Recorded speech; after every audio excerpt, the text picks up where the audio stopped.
Hello, how are we all? For those on video, this is not a tomato with eyes, it's actually me, your host, Chris Sweeney. But I'm so hot because it's a heat wave, people. I had a very, very good heat wave tip. Someone I was just on a Zoom with said, wet some socks, put them in the freezer, and then when you go to bed, you put on these cold socks and they keep you cool all night.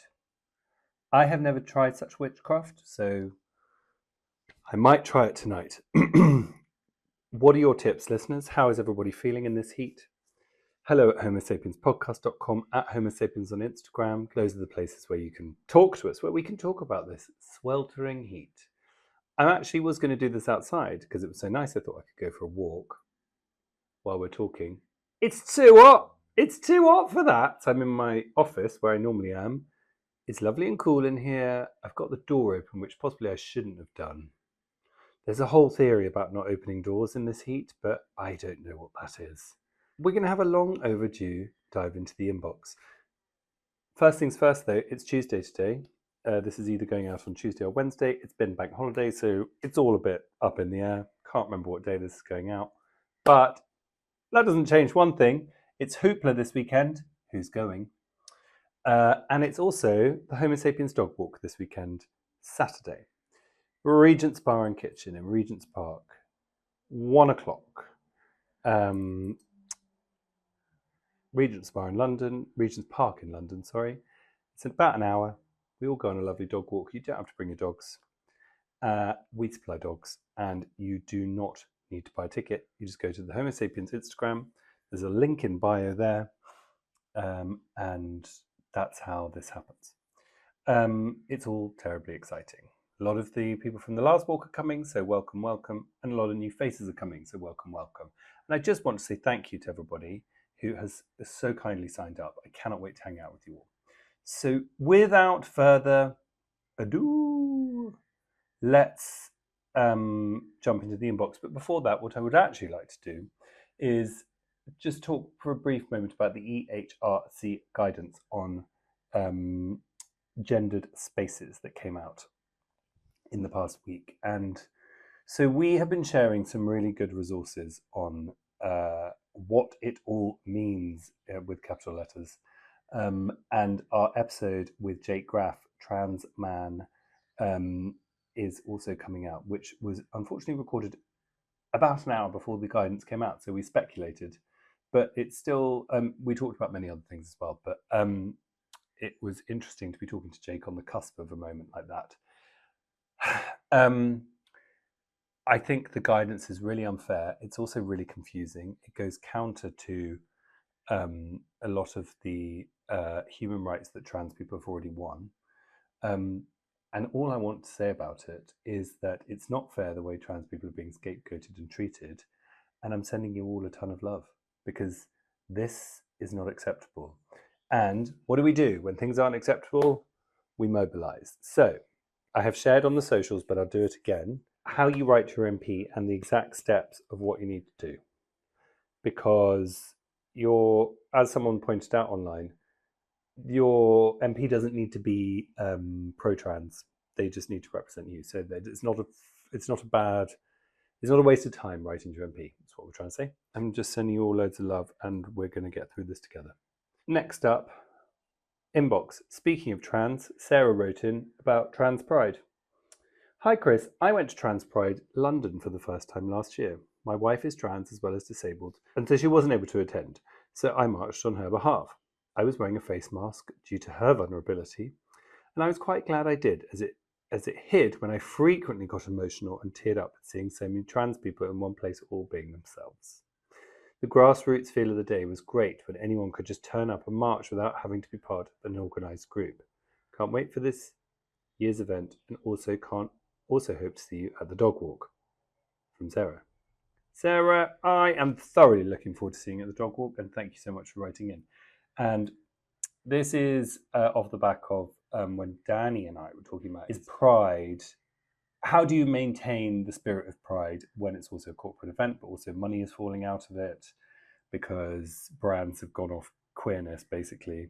Then we started talking about trans pride just being much more of a grassroots thing, and I just asked if anyone had been and how they'd felt about it. So thank you so much for taking the time to write in, Sarah. One more dive into the inbox. Hey, Chris, team. I wondered if you might be able to help. I've just taken over my new secondary school's Pride Club. Hey, Paul, that's great. And we'll be taking the opportunity to cover loads of LGBT plus history, culture, and resources with the students who attend. I've been pulling content together for months, but I wondered if you or the listeners had any topics that they wish they'd known about at school that might have helped them feel more supported, connected, and seen. I've got everything from the Pulse nightclub shooting to Polari to Elliot Page. Love to hear your thoughts if you have time. From Paul. So listeners, this is a shout out. Hello at homosapienspodcast.com, at homosapiens on Instagram. Let's educate this next generation. So I personally would have loved to learn more about queer art because I think what's interesting about queerness is it's often sidelined as this sort of also this happened, and actually it's so central to art. You know, you cannot get through the 20th century without talking about David Hockney, Keith Haring, Francis Bacon, and so I think it's a really good way to understand the centrality, actually, and the ideas that were being expressed, because they were slightly abstracted, enabled access to things that people were too scared to talk about. So I would love to see that covered. I wish I'd known about Section 28. I think that's the other really big one for me when I think about it, is we did not know when we were at school, when I was at school, sorry, that it was actually not allowed to be taught. And so I think that would have reframed so much of my life. So those are the two things that spring to mind, listeners. But please, can you write in, tell us yours? Paul question, doing that. So that means I've read it. Someone commented, we talked about the stats around Jax Feely's episode. So that's what we're talking about. So Jax came on, we're talking about LGBTness in care. Are any provisions for people in care? Turns out not so much. And then someone commented on our clip about how they don't record the stats around how many LGBTQ plus people are in care, and why us saying that's so important to be recorded, because you can't legislate for things you can't record, count, you can't create targets, and you can't allocate money. So this person wrote, so often you make me cry. Thanks for being across every LGBTQ plus issue. A gay son in a boys' high school was harmful enough. Imagine living 24/7 in a non-accepting environment.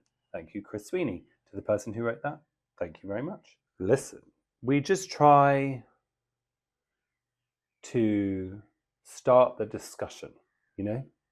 That's what I think I've really loved about this series in particular, is just talking to Jax and just having a conversation about something like that and realizing that there is no record of it, that there is nothing being done, no plans of anything to be done. Every time you pull the thread, you discover another corner where, you know, we're being underserved. And as I said in the episode, these people do actually work for us. We forget that. So thank you for that to that listener. And you said having a gay son in a boys' high school was harmful enough. So is this person saying that their child was gay, but they're not? Please write in. Let us know. We've got another business. Queer shout out. Chris Murphy has written in. Chris is such a talented artist. He came on the last Homo Sapiens dog walk. Every single day of his life, he does a diary entry where he draws what happened that day. It is the most beautiful thing in the world. That is not just his talents. I'd love if you could mention my business in the recommended gay business section sometime. Last weekend's cake would have fitted in with your Cotswold lifestyle, where you to get your vows renewed. There's over 3,000 individual handmade leaves and petals on this cake, which is the most beautiful cake you've ever seen. It's a beautiful wedding cake with pink and white roses in a spiral going up it. Chris's cakes are called Tuck Box Cakes. all one word. And if you go on his Instagram page, there is the most unbelievable cakes, a Studio 54 cake, a cake that is entirely a pot with a flower pot with flowers coming out that he has made. There's a cake that has, it's a 5-tier cake. It's been sliced open with butterflies coming out. These are all cakes. This is insane. Wow, what talent. What talent. Okay, so consider that. Anyone who needs a cake, you know who to call. Tuckbox Cakes. Then someone just talking about pride, talking about the episode with Danny, such a great episode and also insightful. Completely agree. Balance needs to be found. Pride is important, and the balance that person is referring to is around, I assume, around commercial and activism, which is the thing we are always straddling, aren't we, my friends? Yeah, it's a lot. It's hard. Gosh, it's hard. This feels like an appropriate moment to end. I'm reading this book called London Falling by Patrick Radden Keefe. Has anyone ever read that? Life-changing. It's extraordinary. And I was reading the book, and now I'm reading, because I was squinting, I'm doing the audiobook. I actually really like it, because it's a bit like a podcast. It's about an investigation into why this young man died falling off a very smart block in London. I said that very slowly because I'm trying not to do any spoilers. And then, do you know what else I watched yesterday? Should I Marry a Murderer on Netflix? Okay, so there was me, not sure. Did I want to do it? Did I not? I had a little peek, and it's 3 episodes. I was like, well, I'll just do one a night this week. I watched all 3 episodes in one go. It's about this girl who meets a guy, and all I'm going to say is, all is not as it seems, and it gets wilder and wilder and wilder. I loved it. So if any of you have watched it, let me know what you thought. But in the meantime, I say to you goodbye. I say to you, I will see those who are coming on Saturday. We shall stroll together, and then people will pop off to Hoopla, and it's all going to be lovely. All right, I'm sending you all loads of love. Hello at homosapienspodcast.com, at homosapiens on Instagram. Also, there's the YouTube at homosapienspod. Make sure you sign up. We need followers because then we can continue building the YouTube. Alrighty, bye for now.